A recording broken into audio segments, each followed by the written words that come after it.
Hello guys, मैं हूं आपकी होस्ट एंड दोस्त माही ग्रोवर। कैसे हैं आप सब? उम्मीद है आप सब अच्छे होंगे। आज मैं आपके लिए लेकर आई हूं मंडेला मर्डर्स के नाम से एक वेब सीरीज़ जो कि नेटफ्लिक्स पे उपलब्ध है। सन 2025 में रिलीज़ हुई है, जिसका फर्स्ट चैप्टर मैं आपसे एक्सप्लेन करने वाली हूँ। इसकी IMDb रेटिंग है 6.5 आउट ऑफ 10। रोटेन टमाटोज़ ने इसे 33% दिए हैं। एक्सप्लेनेशन शुरू करने से पहले मैं आपसे एक रिक्वेस्ट करना चाहूँगी, प्लीज़ मेरे चैनल को सब्सक्राइब करें, लाइक करें, कमेंट करें एंड शेयर करें और लास्ट में बेल आइकन दबाना ना भूलें ताकि मेरी वीडियो सबसे पहले आपके पास तक पहुंच जाए। चलिए शुरू करते हैं आज के एक्सप्लेनेशन। फिल्म चरणदासपुर से शुरू होती है। कहानी की शुरुआत में एक औरत और एक बच्ची आपस में बात कर रहे हैं, जो कि पीछे हमें कुछ पिक्स वगैरह दिखाई जा रही हैं। अब वो आपस में बात कर रही थी। बच्ची कहती है औरत से, कितने साल हो गए चिट्टी? औरत, देखा जाए तो कई सदियाँ और कहा जाए तो कई साल। बच्ची, आज महामणि वो सपना पूरा तो कर देंगी ना? औरत, मशीन की ओर देखते हुए, हाँ, वो समय तो आ गया है। बच्ची, सिर्फ यंत्र से ही संभव हो पाया चिट्टी? औरत, सिर्फ यंत्र से नहीं, ब्रह्मांड की ऊर्जा से भी। सब कुछ ऊर्जा ही तो है, जिसका ना तो निर्माण किया जा सकता है और ना ही विनाश। अब एक औरत मशीन का पहिया घुमाते हुए दिखाई जाती है, जिससे ये दिखाया जाता है कि एक मरे हुए आदमी से दूसरे मरे हुए आदमी में खून ट्रांसफ़र हो रहा है। अब जिस आदमी में खून ट्रांसफ़र हो रहा है, उसके हाथ, पैर, गर्दन सब कुछ दोबारा काट कर जुड़े हुए हैं। यंत्र को चलते हुए दिखाते हैं और दुनिया का भविष्य बदलने की बात करते हैं। वहीं दूसरी ओर गांव में हो रहे रिचुअल के बारे में लोगों को थोड़ा बहुत जानकारी हो जाती है, जिसकी वजह से लोगों में बहुत आक्रोश बढ़ जाता है और वो गुफा पे आक्रमण करने के लिए इकट्ठे होकर निकल जाते हैं। अब इस आक्रमण की बात उस औरत को पता चल जाती है, जिससे वो जल्दी जल्दी रिचुअल करने की तैयारी में लग जाती है और एक मणि निकाल के जुड़े हुए मरे हुए आदमी के सीने पर रख देती है, जिससे रिचुअल आगे बढ़ता है। और तभी वहाँ गांव वाले दरवाजे पर आ जाते हैं और दरवाज़ा तोड़ने की कोशिश करते हैं, लेकिन वो औरत गुफा के अंदर जितनी भी लेडीज़ थी सबको अरस्थियों के नाम से पुकारती है और कहती है कि दरवाज़ा खोलने से रोको उन सबको, ताकि मैं रिचुअल पूरा कर सकूं। लेकिन तभी जैसे वो पीछे मुड़कर देखती है तो मणिधारी आदमी, जिसके शरीर पर मणि लगाई थी, उसको कोई आग लगा देता है। अब ये औरत देखकर बहुत ज़ोर से चिल्लाती है। तभी उस औरत को दूसरी औरत उसके नाम यानी कि रुक्मणी के नाम से पुकारती हुई बोलती है कि रुक्मणी, तुम जाओ मणि और यंत्र की रक्षा करो, उन्हें सुरक्षा की ज़रूरत है, हमारी फिक्र मत करो। तभी वहाँ गांव वाले आ जाते हैं और सब तोड़ फोड़ देते हैं। रुक्मणी को बाहर भेजने वाली औरत एक एसिड की बोतल लाती है सबके बीच में और वहाँ उसे गिरा देती है, जिससे सारे में एक धमाका होता है और आग लग जाती है। अभी सीन दिखाया गया पुराना, अब दिखाया प्रेजेंट का, यानी कि सन 2025 का सीन दिखाता है। एक लड़का जिसका नाम विक्रम था, वो पुलिस वाला दिखाया गया। वो रेलवे स्टेशन पे एक प्रेमी जोड़े को देखकर अपनी खुद की मंगेतर को याद करने लगता है और उसके बाद वो ट्रेन में जाकर बैठ जाता है, जो कि अपने पापा के साथ वो अपने गाँव जा रहा था। अब उसके पिताजी के सामने एक लड़का बैठा हुआ था सीट पे। उसके पिताजी उससे हंसी मजाक कर रहे थे। अभी उस लड़के का नाम अभिषेक था। विक्रम ने भी उससे मजाक में पूछा कि तुम क्या काम करते हो, तो उसने कहा रिपोर्टर हूँ। तो विक्रम ने उसका मजाक उड़ा दिया, जिससे वो रिपोर्टर गुस्सा होकर थोड़ा सा रूड बिहेव करने लगा।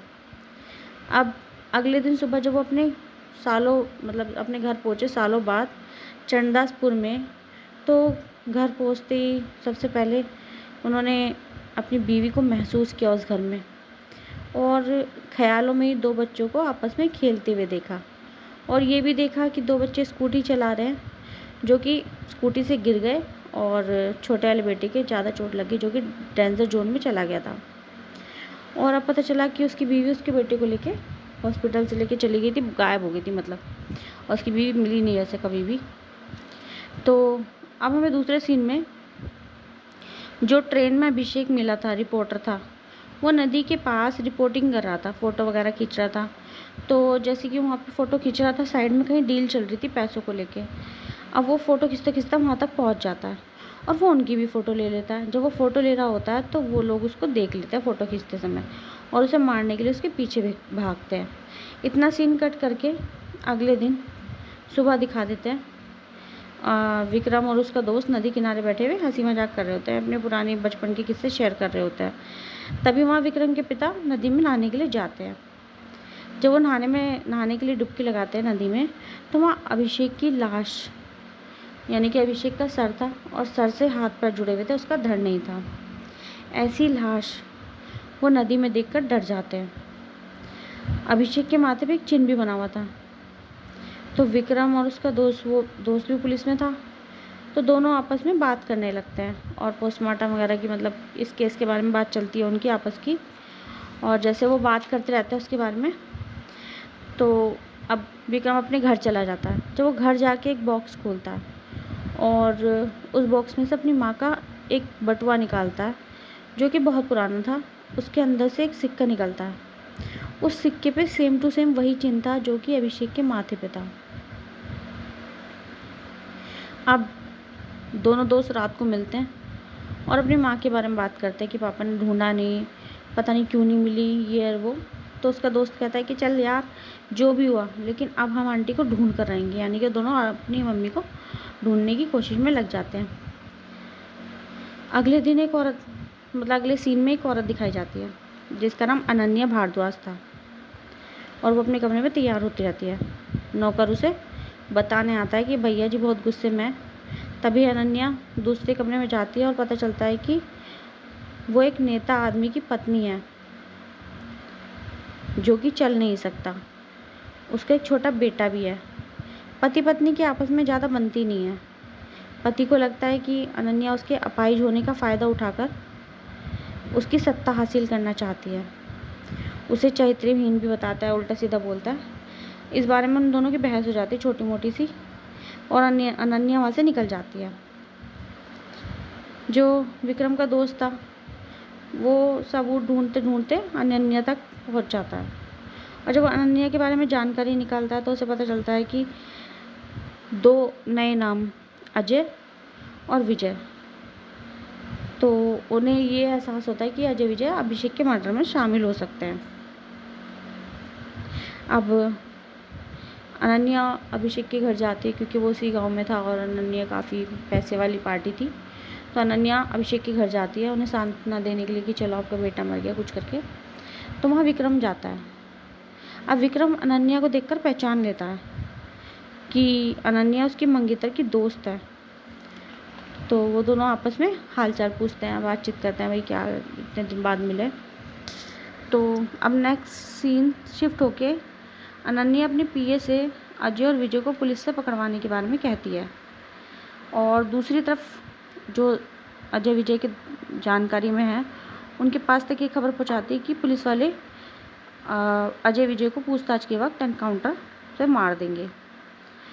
और कुछ सबूत पुलिस वालों को भिजवाती है जिससे पता चलता है कि कुछ तो प्रॉब्लम है अजय विजय से, और पुलिस उन दोनों को हिरासत में ले लेती है। जब गाड़ी से ले जा रहे थे उन दोनों को तो पता चलता है कि दोनों का एनकाउंटर के बारे में पता चल जाता है और गहमा गहमी में पुलिस वाले मारे जाते हैं। मौका लगते ही दोनों उस गाड़ी से उतर के भाग जाते हैं। दूसरी ओर अनन्या अब सीएम से मिलने जाती है और सीएम से कहती है कि अजय विजय तो बचे नहीं है, मुझे उनकी सीट दे दो, और कुछ ब्लैकमेलिंग वगैरह की तरह की बातें वो उससे कहती है जिससे सीएम सोच में पड़ जाता है। अब इसके अलावा दूसरे शहर में एक पिया नाम की पुलिस वाली दिखाता है जो कि सीबीआई डिपार्टमेंट में दिखाई गई है। अब वो एक बहुत शार्प माइंड की लेडी थी जिसका ट्रांसफ़र कहीं और होने की बात चल रही थी। अब जैसे उसे पता चलता है कि मेरा ट्रांसफ़र कहीं हो रहा है तो वो कहती है कि मुझे चंदासपुर का मैंने केस स्टडी किया है, मुझे उसमें इंटरेस्ट आ रहा है और काफ़ी सारे सबूत मेरे पास हैं, तो क्या मैं उसे हैंडल कर सकती हूँ। बट उसका जो हेड है वो मना कर देता। वो कहता है कि तुम्हारे साथ जो पिछले टाइम पे एक्सीडेंट हुआ है उसकी वजह से तुम काम में कॉन्सेंट्रेट नहीं कर पा रही हो। तो अब जैसा वो सुनती है तो साइड में देखती है एक छोटी सी बच्ची आके उसके पास खड़ी हो जाती है। अब उसका सर भी देखने लगता है कि क्या देख रही है, तो और वो उसकी तरफ देख के कहती है कि मैं अपना माइंड ही तो कॉन्सेंट्रेट करना चाहती हूँ, इन सब चीज़ों से बाहर निकलने के लिए मैं अपने आप को बिज़ी करना चाहती हूँ। इतना कहती हूँ बच्ची भी गायब हो जाती है। और उसके बाद चरणदासपुर में विक्रम अभिषेक के केस के बारे में तहकीकात करते रहता है, ठीक है। और उसे कुछ बातें पता चलती हैं जो कि वो अपने पिताजी से आके शेयर करता है कि पापा आपको पता है अभिषेक कौन है? अभिषेक वही है बबलू। तो उसके पापा पूछते कौन बबलू? तो कहते हैं अरे वो बबलू हमारी मम्मी जब छोटे भाई के साथ जंगल गई थी तो बबलू की मम्मी के साथ ही गई थी, बबलू की मम्मी भी उनके साथ थी। तो कहता है अच्छा अच्छा अच्छा ये उसका बेटा है बबलू? तो कहता है हाँ ये उसी का बेटा है। तो कहता है कि हम बबलू को तो पहले से जानते हैं। तब उसे पता था कि बबलू यानी कि अभिषेक कहाँ पे रहता है, तो वो उसके घर जाता है। वहाँ जाकर जैसे ही वो देखते हैं दोनों दोस्त साथ में जाते हैं, पूरा खून खून बहा पड़ा होता है पूरे घर में। तो देख के समझ जाता है कि ये बॉडी यहीं पे काटी गई है, यानी कि अभिषेक की बॉडी के पार्ट्स वहीं पे किए गए हैं। और जबकि अभिषेक का जो बैग था ना वो भी वहीं रखा हुआ था। इसका मतलब वो अपने घर में आया था और घर में उसकी किसी ने हत्या कर दी। अभी सब ये सोच ही रहे थे कि अभिषेक के बॉडी पार्ट तो कर दिए, लेकिन उसका धड़ यानी कि उसका सीना वो कहाँ है, वो तो दिखाई नहीं दे रहा। अब इतनी बात हो के अब सीन कट होता है और 20 साल पहले पहुंच जाता है, यानी कि प्रेजेंट से पास्ट में पहुंच जाता है। अब वहाँ पास्ट में जाके दिखाया जाता है कि विक्रम की माँ यानी जो पुलिस वाला विक्रम उसकी माँ अपने छोटे बेटे और बबलू की माँ के साथ एक सुनसान जंगल में जाती दिखाई जाती है। बबलू की माँ कहती है, मतलब बबलू की माँ से वो कहती है विक्रम की माँ कि अब मेरा बेटा अगर बच गया ना तो वो यहीं बच सकता है, वरना कोई भी उसे बचा नहीं सकता। बबलू की माँ पूछती है कि यहाँ पे आना ठीक नहीं है, ये गलत है, और बहुत सारी बातें उसे समझाती है, लेकिन वो मानती नहीं है। कहती है नहीं मेरा बच्चा यहीं बचेगा। तो कहते हैं अच्छा। तो बबलू की माँ तो गुफा के बाहर खड़ी हो जाती है और विक्रम की माँ गुफा के अंदर चल जाती है अपने बेटे के साथ। जब वो गुफा के अंदर जाती है तो उसे एक आदमी यंत्र के साथ खड़ा दिखाई देता है। अब वो उस आदमी से कहती है कि मुझे वरदान चाहिए, मेरा बेटा बस सही सलामत रहे, जिंदा रहे। तो वो आदमी बोलता है वरदान का मोल चुकाना होगा। विक्रम की माँ हाँ में सर हिला देती है, मतलब थोड़ी कंफ्यूज लगती है पर हाँ में सर हिला देती है। अब इतना कहते ही आदमी से सिक्का मांगता है और सिक्का मशीन में डालता है और यंत्र में सीधे हाथ का अंगूठा डालने के लिए बोलता है। अब जैसे ही यंत्र में वो सीधे हाथ का अंगूठा डालती है तो विक्रम की माँ का अंगूठा कट के उसी यंत्र में रह जाता है और एक अचानक से रोशनी निकलती है। जैसे रोशनी निकलती एकदम से एक धमाका होता है, जिससे जो ऊपर खड़ी हुई बबलू की माँ थी वो दूर जाके जंगल में गिरती है और बूम, यही ये मूवी यानी कि फर्स्ट चैप्टर आपका यहीं पे ख़त्म होता है। चलिए गाइज, होप सो कि आपको अच्छा लगा हो। नेक्स्ट चैप्टर में मिलते हैं, मैं जल्दी नेक्स्ट चैप्टर इसका बनाऊंगी। और last request, please guys video like करें, सब्सक्राइब करें, बेल आइकन दबाना ना भूलें ताकि मेरी वीडियोस आपके पास तक सबसे पहले पहुंचे।